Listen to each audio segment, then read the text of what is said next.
So those were highlights of the NPP Extraordinary Delegates Conference that took place at the University of Ghana Sports Stadium. We had Dr. Bawumia ending that report put together by Charles Owusu-Kumi. Tonight we get into the mind of the organizers of this very important program, one of the members of the committee that reviewed the 56 proposals and a director of the event, Kojo Oppong Nkrumah MP for Fancy Rebi, is my guest in studio. We are live to reflect on what's happened so far with the NPP. 7 months in opposition. Are they in a hurry too much? Are they picking too quickly? Are they picking on the right issues? We'll deal with all of those when we come back, plus your comments. Stay with us. So tonight we're talking to Kojo Oppong Nkrumah, who is a member of the New Patriotic Party, a former Minister of Information, Works and Housing. He's also the ranking member on the Committee on the Economy. But tonight he's here to talk about the NPP's Extraordinary Conference. They held it over the weekend at the University of Ghana Sports Stadium. Over 7,500 delegates looked at many things, including 56 proposals. 54 were accepted. And of course, we delve into the numbers. Kojo was part of the committee that reviewed these proposals and also the director for the conference. Welcome. Thanks, Bernard. How are you doing? I'm okay. Yourself? A luta continua. So you are the... I just want to understand something. There was a committee chaired by Joe Wise. Yes. Which is different from the committee that you're a member of. Yes, so, you know, by Article 19 of our party's constitution, when it comes to amending the constitution, council sets up a review committee. Okay. That does the process of review. But the delegates conference, which is an annual affair until now that has been amended, is run by a different body. So that body was run by Joe Wise and an entire committee that was put together to plan and execute it, transportation, security, all of those ones. And then communication and events. So also in that architecture, I was on the communication subcommittee chaired by Richard Ehagba, who is our director of communications. Yeah. So the Joe Osewusu committee planned the whole conference. Deriving from the Michael Quay report or separate from separate from it. Okay. In any case, the old constitution says that every year you're going to have a delegates conference. So Michael Quay report or no report, you are still going to have a conference. So that conference is planned for all of its stuff. But on the agenda for this specific conference was a constitutional amendment, which had been given to our committee, the Frank Davis committee, to work on and to bring on the agenda for conference to take the motions and decide on. But what was the basis for asking for a constitutional review in the first place? So the Michael Quay committee was established to do the review of our performance in the election. In every election, whether we win or lose, we do an introspection. When the committee report came back, it highlighted about 4 major issues. There were issues of governance policy, particularly on the economy, that were raised. And it appears that was the major item. The majority of people said they either didn't vote or they voted against us because of their view that we had not been able to resolve the economic challenges robustly enough in their opinion. Okay. There were also issues of party corporate governance. So you'll find that you know, things broke down on the ground in some parts because of issues with corporate governance. There were issues with operations. In relation to elections or generally? No, this number 2. Yeah, just generally the management of the party. Okay. So you'll find that at this level in the party, this person is not available, this person is supposed to take over, or this person is acting in a particular way and has to be disciplined. So corporate governance within the party had its own challenges. Number 3, you had issues of operations. Okay. How do we do this in the party? Who has, you know, power to do this and who has power to do that? And then finally, you had the perception in the party that when it comes to decision making in the party, a lot of people are excluded. A lot of people who should participate in it don't participate, and therefore ownership of those decisions and advancing the cause of those decisions suffers. So having learned from these 4 broad categories of challenges, the party started a process of reform. How many of these can we address through the constitution? And so we went through an exercise of opening up to receive proposals. Some of those proposals were constitutional, some were not, you know, constitutional. But having received over 300 proposals, some of which border on the same subject, we then spent time to do a few focus group discussions and consultations with, you know, key groups in the party and distill the over 300 proposals into about 56 motions. 300 proposals? Yes, into about 56 motions and one transitional motion. So in all, it's 57, but 56 of them were actually towards constitutional amendment, which we then brought to conference on the agenda. So you then find on the order paper for conference that these are the motions that are being proposed for amendment, and conference had an opportunity to think through them and decide. Okay. So governance policy issues, particularly in respect of economy, party corporate governance, operational issues, and then decision making. I can summarize this to be leadership. These are leadership issues. You could, leadership of both government and party. Yes. So why is the constitution the first place to go to?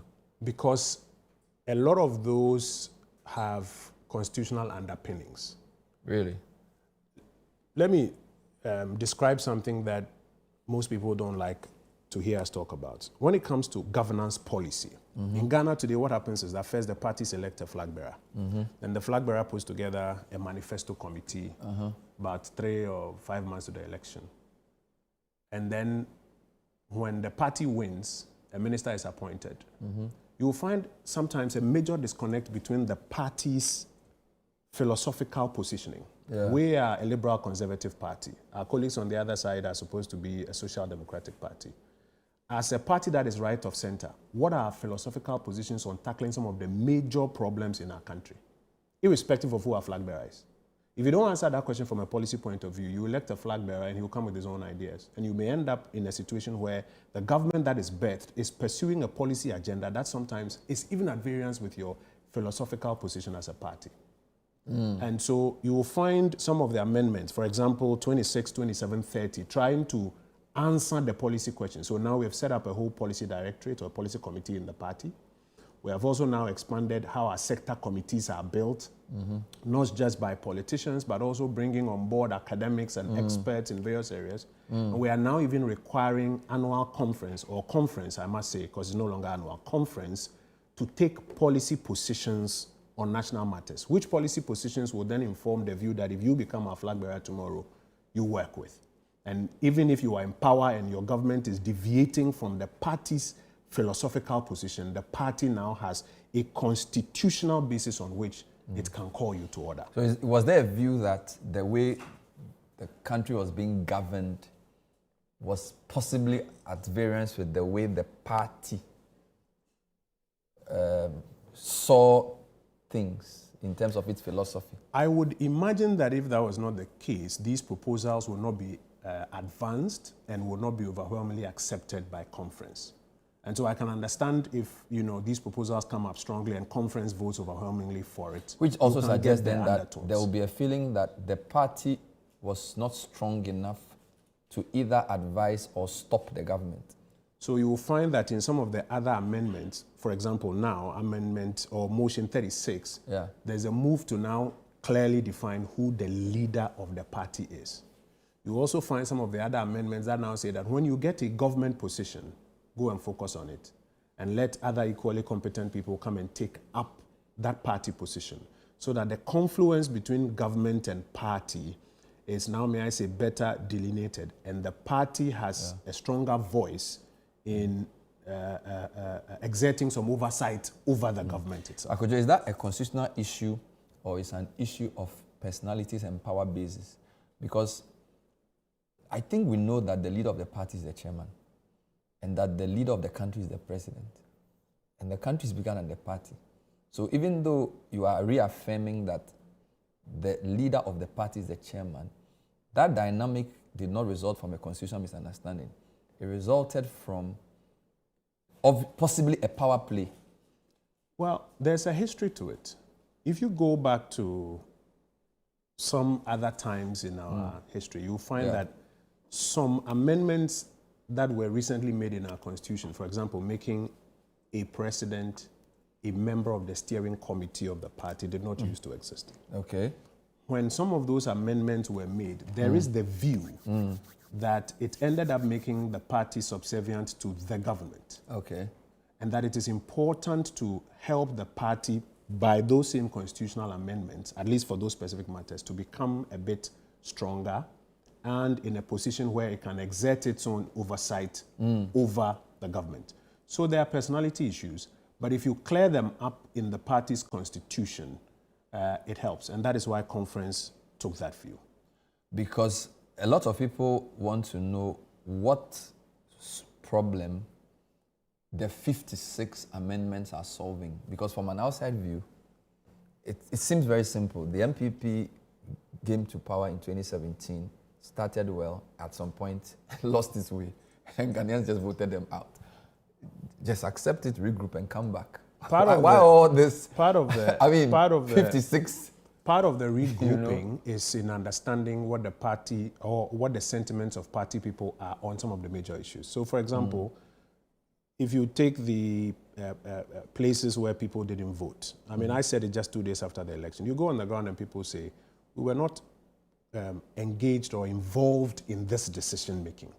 And so we didn't feel a part of it, and that's why we didn't participate in it. Whether it's about electing parliamentary candidates or electing a presidential candidate. Yeah. So part of your resolution is how do you expand so that you can have more people participate and take ownership of the decision and therefore be more likely to come forward and work with it. So for example, you notice that we've expanded our polling station. I mean, first of all, the decision is that by 2028, we should go towards one man, one vote, where every card-bearing member of the party in good standing can participate in party decision-making.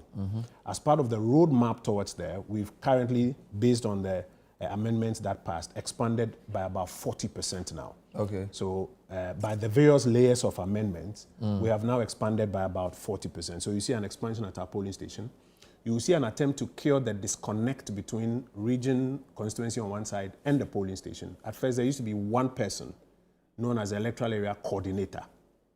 Now, as part of the amendments, the wisdom of conference is that have a proper coordinating team, have a proper executive team with some specific roles in there. If you go to a polling station and they say, well, yes, the government said this at the top, but we didn't understand it down here to be able to explain it to people down here, and propaganda was, holding sway here. The party then comes to a view that perhaps at the polling station level, a communication officer is required. At the electoral area level, a communication officer is required before you even get to constituency. And that must no longer be an appointed position where there's a likelihood that cronies are appointed, but it must be an elective position so that people on the ground know who can best advocate for us or for our party here on the ground. So all of these come together to form part of the amendments aimed at making the party stronger. There are issues of discipline, for example, which have also now been, may I say, tidied up in our manifesto. What are the processes? What are the, may I say, offenses? Who has the power to discipline or to suspend or to call people to order? All of those things are necessary for you to be able to have a stronger party, which you can then take to an election. So Kojo, while we are not quarreling with the need for a strong party, I think we can all agree that the outcome of the election showed clearly that a lot of Ghanaians voted against the NPP. So it's not just NPP people who didn't vote, but floating voters voted for NDC. That is true. So do you not think that the first place to start is to address Ghanaians honestly, to admit what went wrong? Because the party will always be there, wouldn't it? But it seems as if you're turning the cart before the horse and you're now trying to fix internal issues, when indeed it was the way people perceive your governance from the outside that led you to lose. Shouldn't that be the first thing you should do? Well, you can choose whichever way you want to go. For us as a party, our view is that you don't have to necessarily put one as a choice against the other. You will have to, may I say, fix or strengthen the party. And then you also have to confront some of your policy decisions that were not popular. I don't think it's a blanket decision that everything the NPP did was terrible. There were some that were successful, which I applauded, and there were some that did not succeed. You will now find in this constitution, as I mentioned, amendment motions 26, 27, 30, creating room for party sector committees now to be expanded. They are the committees that are now going to do this detailed introspection and be able to even say, on this particular matter, as a party, we can admit that we erred. What would we do a second time? Until you have that, it becomes the single opinions of people. And you have other party people disagreeing. But I thought that was what the Okwe report was supposed to have done. No, the Okwe report found out the why. And as I mentioned to you, one of the whys was governance policy. Did they give weight to particularly, the four? Did they give weight? Indeed, it was, I think, the most predominant issue. It was the predominant issue. So governance, so I'm coming, just to be clear. So of the 4 issues you give, the way the MPP government governed, yes, is the reason, particularly in the second term. In the second term. Is a major, and this has been on record. The General Secretary of the party has articulated it extensively. So if that's the weightiest issue, wonderful.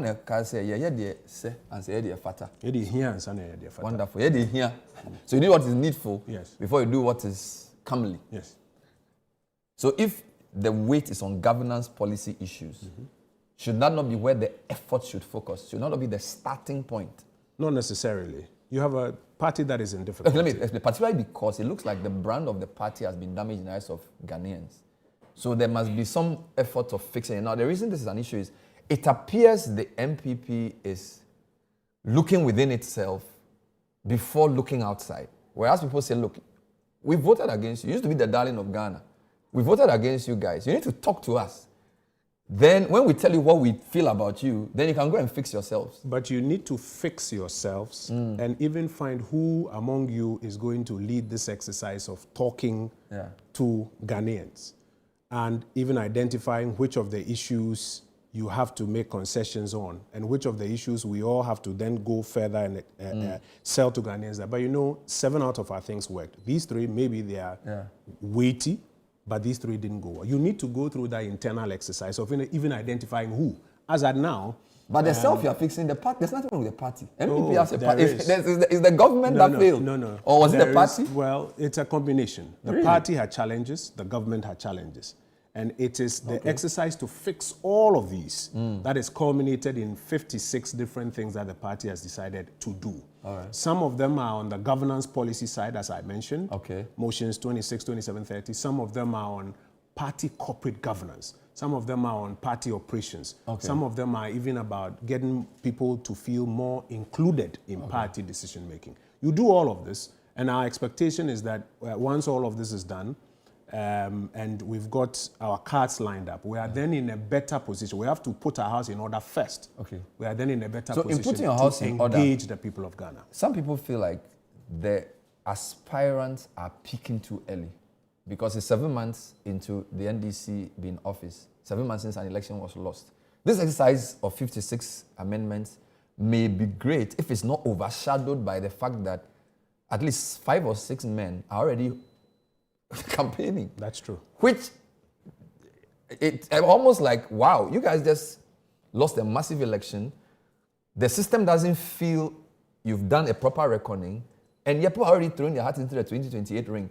Should not there be any amendment or advice around when the whistle should even blow for this type of campaigning to begin? So, council shares this view. But council is also of the considered view that if you therefore don't resolve this quickly and you let this fester for the next 2 years or 2.5 years, there will be so much chaos that by the time you are ready to elect a leader, you may not have a party that can hold together. So let this internal competition, which will come, when you've had a party that has been led by one man for 16 years, and that person is no longer on the seat, there will be a scramble for power.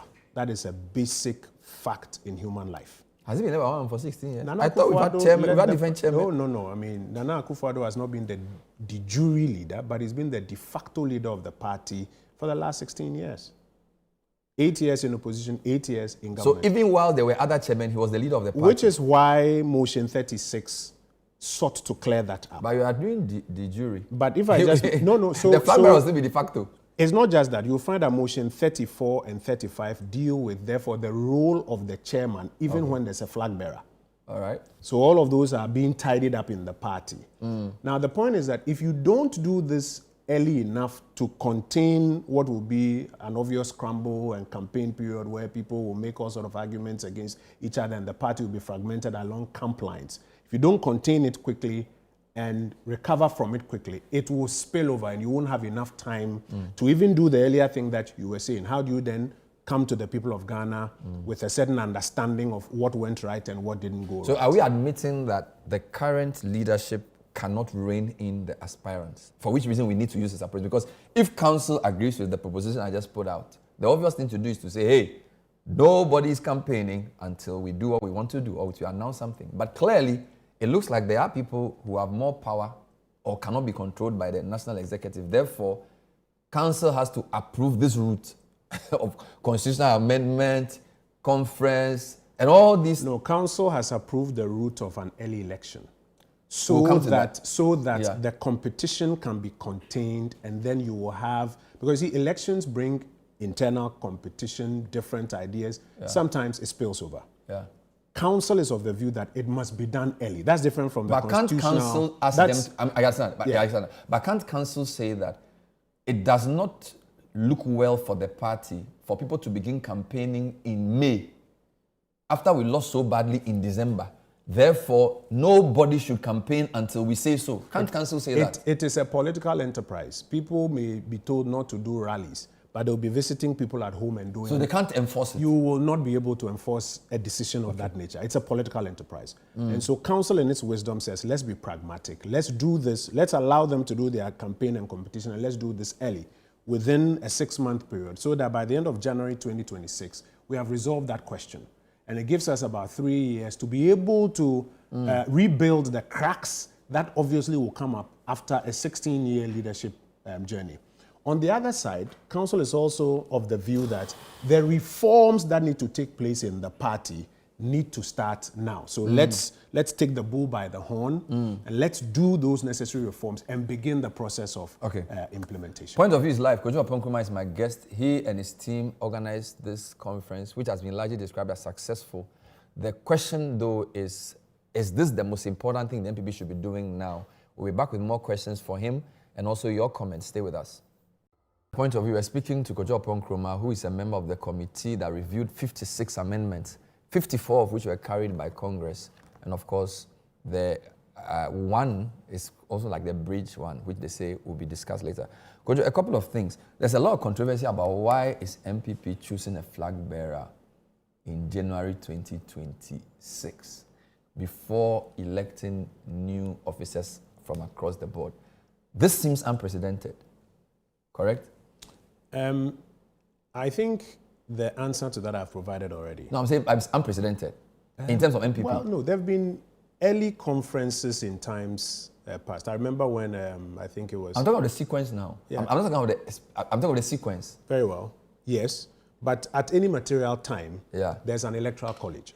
Okay. So when the date for the election is fixed, and there have been times past when the date has been fixed earlier than, initially it used to be 1 year to the election. Then it was moved to 2 years to the But even in those, election. when it was moved 2 years to the election. At any material time when it is moved, there's an electoral college that decides. I think the concern would be that the electoral college will be made up of people who have already exercised their franchise for a previous flag bearer. Not necessarily. In fact, Peter McMahon draws our attention to one of the periods when it was moved forward in which the existent electoral college was the one that did the election. But in this particular instance, it's not even the entire electoral college that would still have their mandate. Yes, there will be some that still have a mandate. But there are some that immediately after conference yesterday, it kicks in based on the transitional motions. There are lots of people, this 40% expansion, there's a good chunk of it who don't require election, for my MPs, for my ministers of state, for my MMDCs, members of the Council of Elders. So there's a good chunk of persons in this new electoral college who will not require a new election, but by virtue of the amendments that have been made. But the principle is that we need to contain the competition early so that we can get our house in order and do a decent job as an opposition party, as against spending 2 or 2.5 years of our time battling among ourselves. At the risk of sounding like a broken record, what prevented the party from putting this date to conference? You had 56 proposals, of which 54 went through.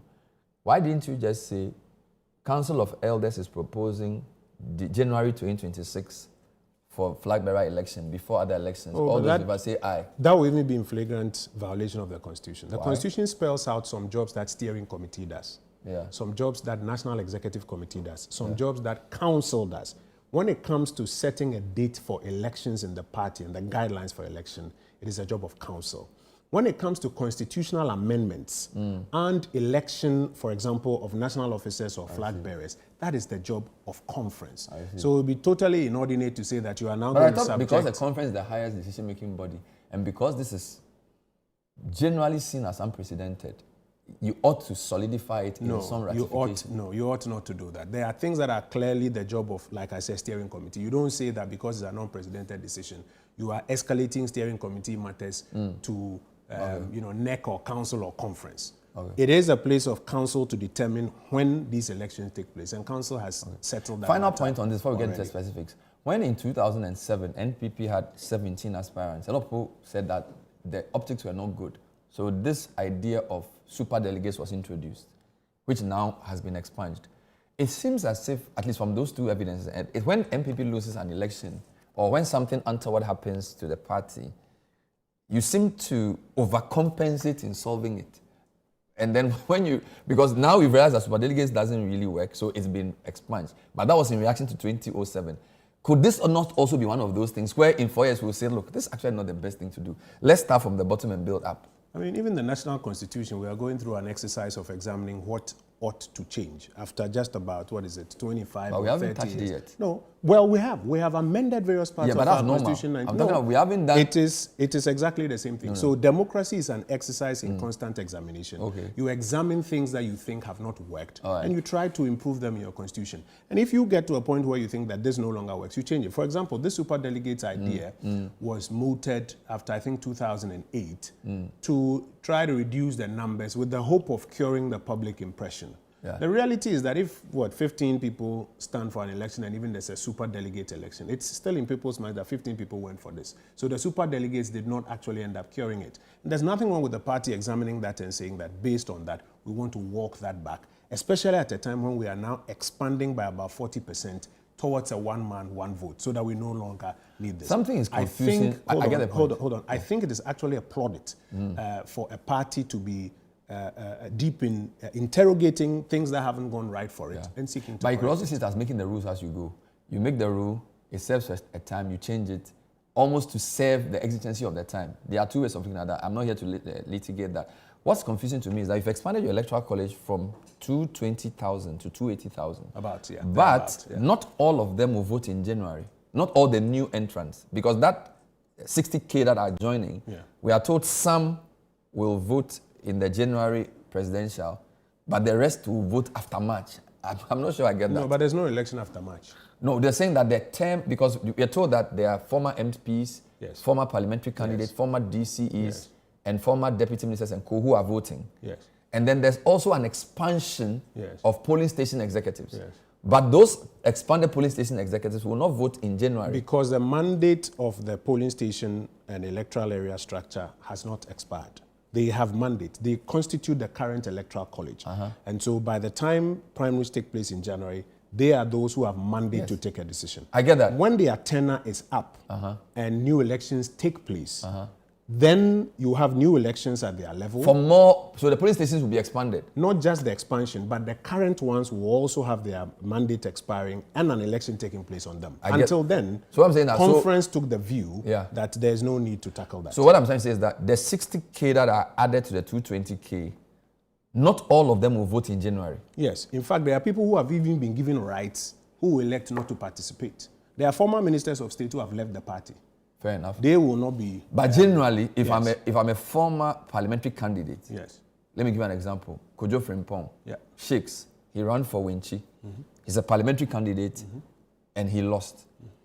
Based on this new amendment, he will vote in January. Yes, assuming that all other things are equal, he's still a member of the party. Oh, he's not going anywhere. Well, no, I mean, there are people who had offices on which privileges have been conferred now. I'm just trying to clarify. Once they take themselves out, once they take themselves out, they can't participate. I get that. No, I'm trying to clarify that the 60,000 expansion does not take effect immediately for everybody. It takes effect immediately except for offices where mandate have not expired. So if mandate has expired and a new election takes place, then the new constitutions will take place. If mandate has not expired, the old persons who still have mandate. So the March point that you make, for example, polling stations were elected in March. Their mandate will expire in March next year, conference took a decision that until that mandate expires, we ought not to conduct new elections or to do the additions there. That was the decision of conference. It will seem to me as if the polling station is a very strategic and contentious place, because motion 17 was also shut down, which was to provide that the regional executive committee shall appoint persons other than polling station, electoral area, and constituency officers to supervise polling station, electoral area elections. They said, no, we don't want that. So it looks like the polling station is almost like the prized asset of the party. And the stations don't want to relinquish the power they have to anybody. Because the proponents of that particular proposal, there were, I mean, if I recall well, about 6 or 7 different proposals that culminated in this particular motion. And the argument has been that it is the, prized possession of the party, and sometimes because the executives are the same as the delegates in the parliamentary primaries, there is the temptation for constituency, electoral area, and party officials to maneuver in those elections. That's what leads to all the incidents of forms are not available here, chaos here, etc. So the proponents argued that the conduct of that election must be done by the regional executive using persons other than the polling station, electoral area, and constituency executives. But as you heard, even before we started reading the motion, the whole stadium was agog with no, no, no. In fact, at a point, Chairman Frank Davis, and I give him a lot of credit for the job that he has led the committee to do, had to plead with conference that please let's hear the motion and the justification before you can take the vote. They don't want to listen. Eventually, we got through it, but then they shut it down. But yes, that's the sense that you get. This is a democracy. That the polling station people feel like this is the only control they have, the only influence they have. And if they relinquish that power to any higher power, then they are rendered powerless. And they make a strong argument that they are the people on the ground. They know who has their bona fides intact as a party Some member. people say that's their cocoa season. Well, so if you take it from them, what do they eat? You can look at it from that point of view as well. But their argument, at least, which they tabled before us, it didn't find favor with us, but it found favor with conference, was the fact that they are the people on the ground. They know whose bona fides are intact, and therefore they should be allowed to conduct their own elections. The issue of youth was quite interesting. That you wanted to define youth to be 35. UN says youth is 25. Of course, countries are free to choose. Was it, I don't know how to even put this, shouldn't this question have been put to the youth? Why was it put to the General Congress? Because when it comes it's a youth question, right? Why are you putting a question about youth to older people? When it comes to constitutional amendments, in Ghana, the constitution can be amended for the non-entrenched provisions by Parliament, but for the entrenched provisions, you have to go for a referendum. When it comes to the amendment of our constitution, it's a referendum of conference. Only conference can take that decision. And conference was made up of more non-youth than youth. Well, but there are those who ended up deciding because don't forget that even in your previous elections, there's always in contention about who are the TESCON reps. That has also been clarified the in thing the new about constitution. The parties is that our population is big at the base. And I feel like a lot of young people deserve more say in not just NPP, NDC, and everywhere else. I believe so. So for a lot of young people, this is not fair for them that a youth can get up to 40. Well, conference was of the view that limiting it to 35 denies the youth cohort the experience and the benefit of some of the persons who have just been through youth.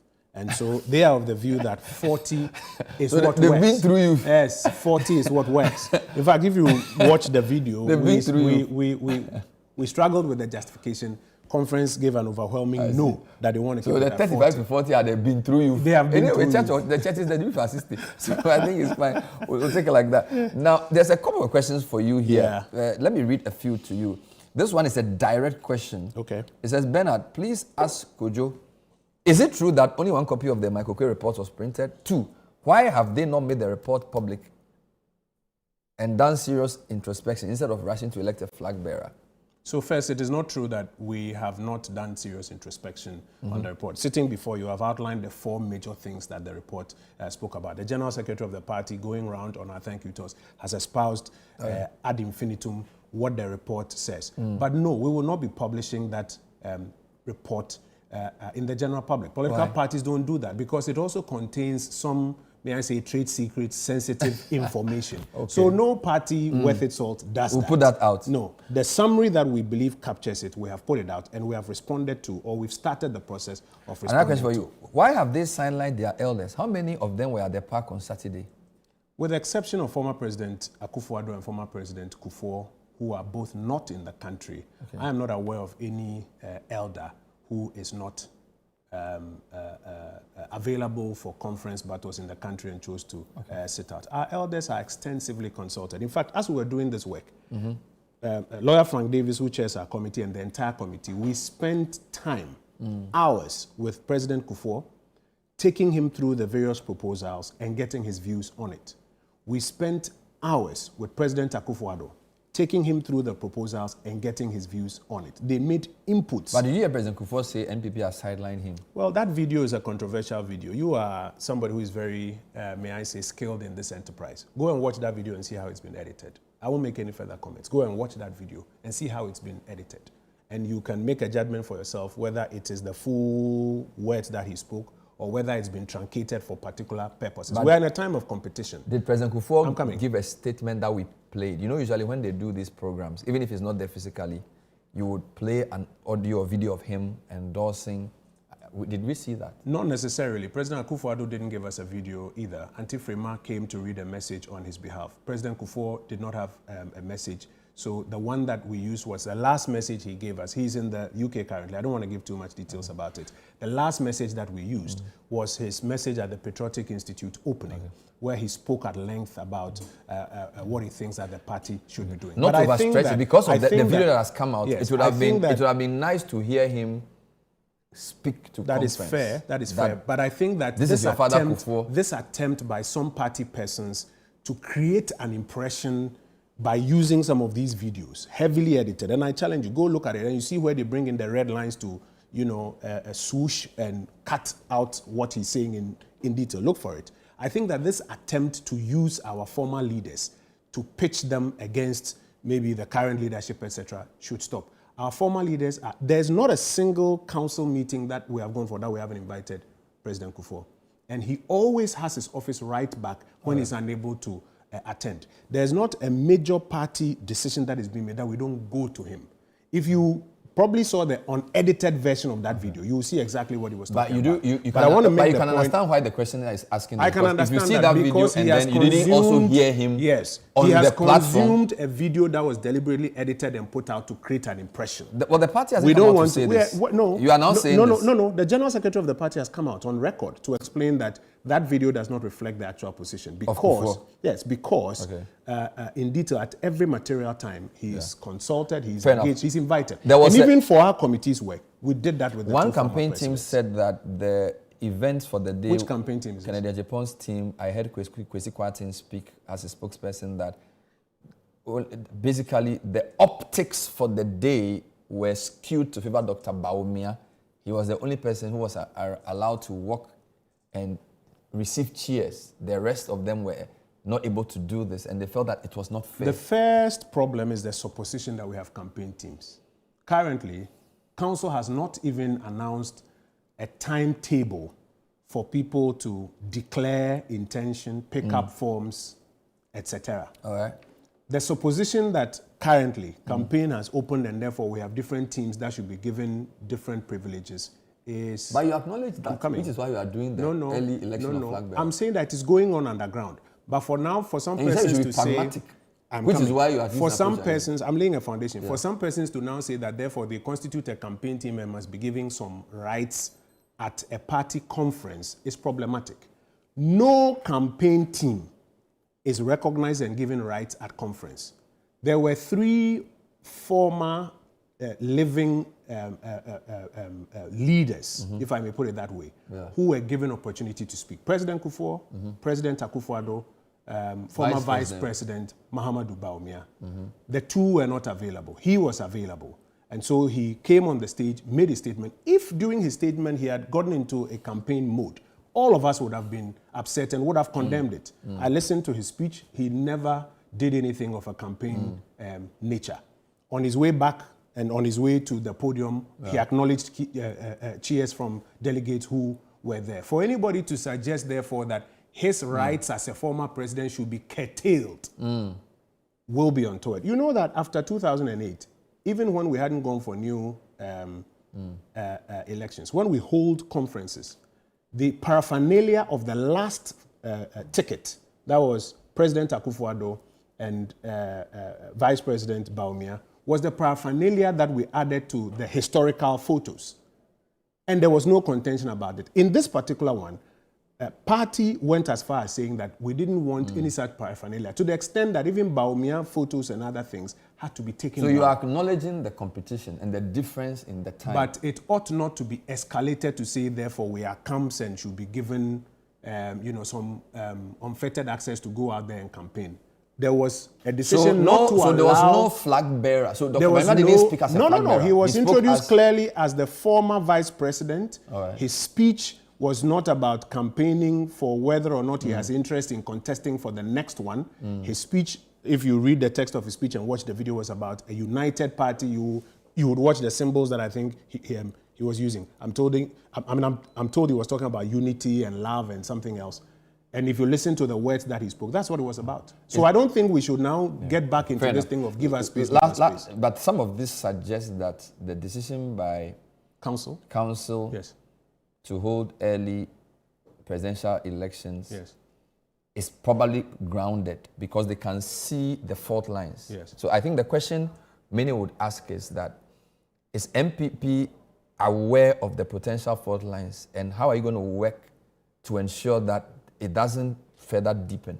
Because that's the major issue. So part of the answer is in your question. The first part is the setting of the date for 31st January so that we can contain this and deal with it. The second part is setting of rules clearly so that people know what they are entitled to and what they are not entitled to.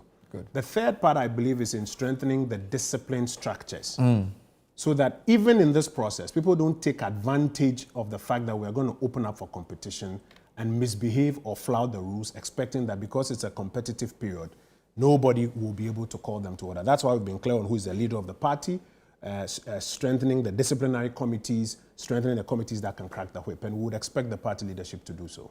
So on two levels, because you were a member of the committee that reviewed the 56, you got 54 out of 56, which is around 99%. No, that's about 96% if I'm correct. I've even been more generous. And I think largely the conference was seen as successful. Yeah. So well done. Well, on behalf of Joe Weiss, who chaired the entire conference planning committee, and Richard Ayangba, who chaired the communication and events committee, I will take your commendations. And then on behalf of Frank Davis as well, I'm sure you know there's a lot of work ahead. There is. Because we need a strong opposition. Yes. What did you make of Ludwig? We had a good chat backstage. He said we had held him up in a small room, even though he had come to participate in conference. But that's part of the camaraderie. Ludwig Kojo was just incredible with his speech. Yes. He said we want to be a strong opposition, so we'll be an opposition for a long time. But it's always good to have the other party come in. It's a culture we have that we should continue. Thank you, Kojo Oppong, Nkrumah, MP for Regrouping. And thank you for watching tonight's edition of The Point of View. We'll be with you next time. Bye-bye.